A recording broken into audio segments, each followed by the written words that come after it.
자, 우리는 자유민주주의와 시장 경제를 신봉하는 대한민국을 만들었습니다. 그럼 지금은 조선시대와는 많이 다르게 우리가 발전했을까?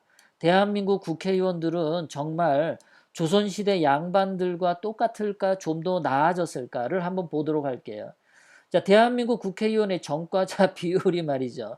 옛날에 새누리당 때 30명이나 됐고, 더불어민주당은 50명, 국민의당은 5명, 정의당은 3명, 이렇게나 전과자가 많았어요. 국회의원 3명 중에 1명이 전과자였어요.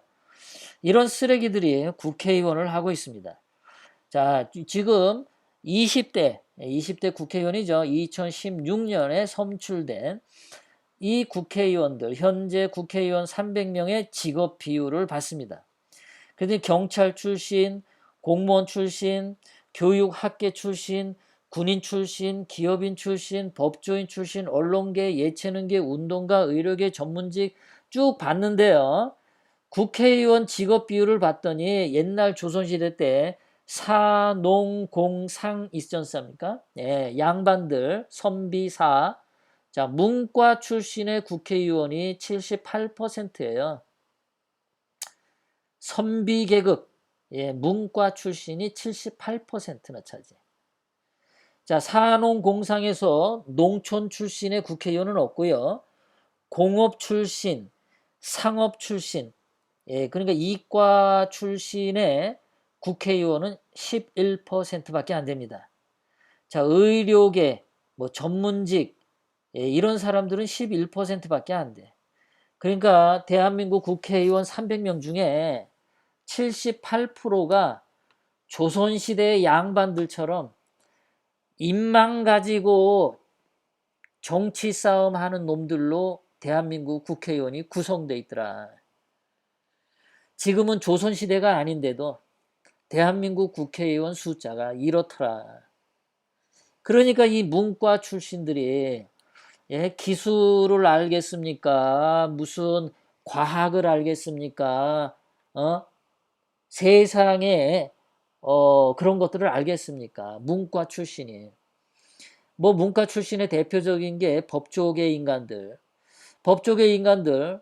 자, 박근혜 대통령 때 조윤선 장관은 뭐 블랙리스트 만들었다고 그거 가지고 감옥에 왔다 갔다 하죠.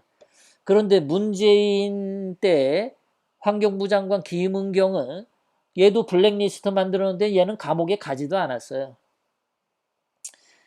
뭐 국정원 원장, 뭐 이병기 또는 이병호, 남재준 이런 사람들은 뭐 댓글 조작했다고 지금 감옥에 들어가 있죠. 그런데 김경수, 드루킹, 김경수는 댓글 조작 분명히 한 게 다 드러났는데도 감옥에 안 가고 가석방 돼서 가 있어. 박근혜 대통령님은 1원 하나 받지 않았는데 감옥에 가셨고, 돈 받아 먹은 놈들은 감옥에 가지도 않아.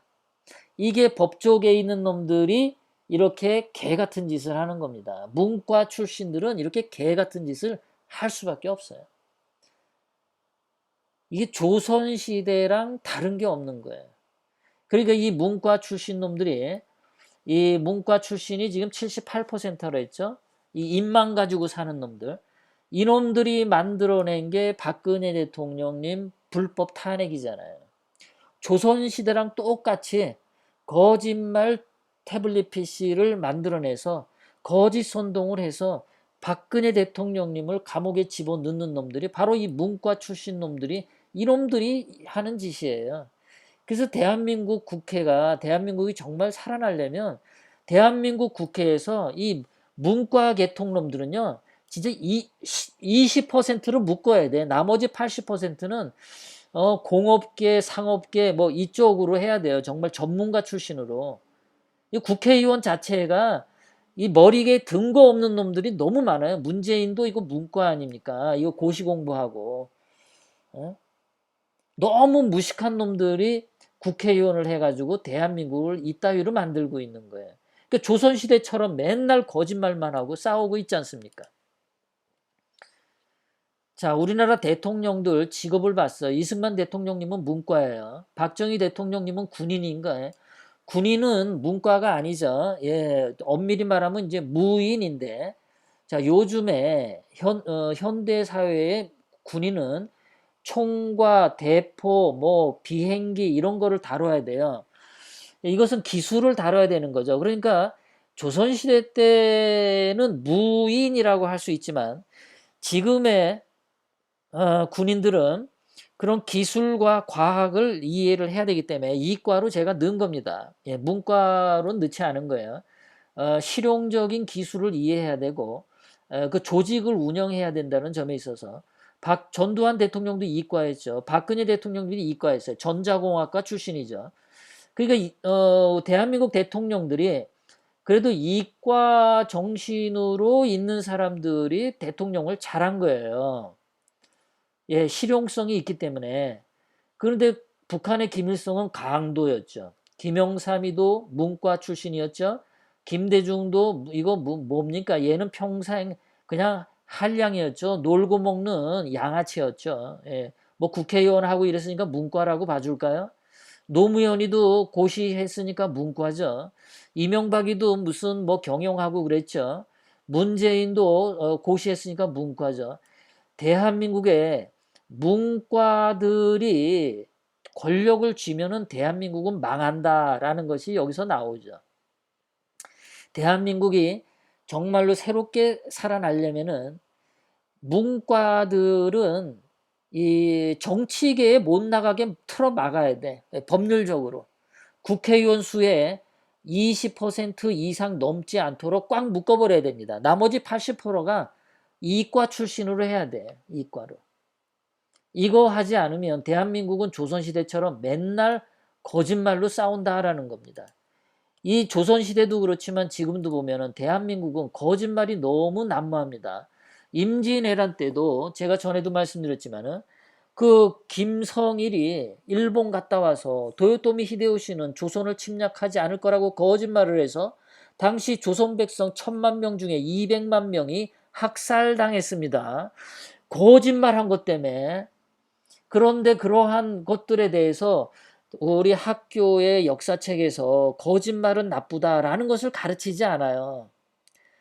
대한민국 교과서에서 거짓말하면 나라가 망한다 이런 문장을 넣어야 돼요. 병자호란 때도 그때 청나라 황제를 속였어요. 인조가.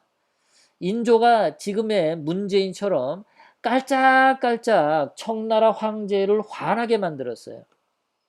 오랑캐 왕이라고 아주 업신여기고 깔짝깔짝. 그 다음에 사신을 보냈는데 사신을 가짜로 보내고 사신에게 무슨 서신을 보냈는데 그 서신을 가짜로 써서 보내고 인조란 놈이 청나라 황제를 그렇게 깔짝깔짝 문재인이 아베 성질 돋구듯이 인조가 그 지랄을 해가지고 청나라 황제가 쳐들어와서 병자호란이 생긴 거죠.